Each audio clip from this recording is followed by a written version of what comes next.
Mama. Wołaj mamę. Tomek? Wołaj mama!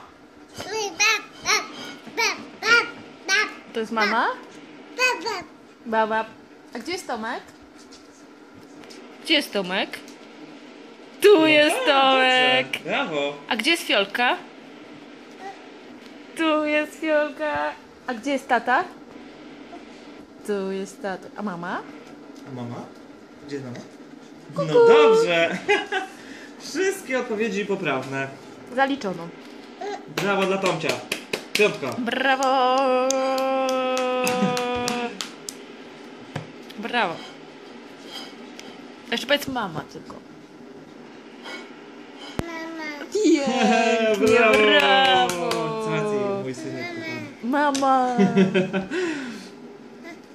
Nygusie? Mama. Mama. Pięknie mówisz. Mama. Auto. Auto przyjechało, no. Ktoś z pracy przyjechał chyba. Albo jedzie. Tam jest auto też twoje, tak. Ja dzisiaj testy rozwiązywałem.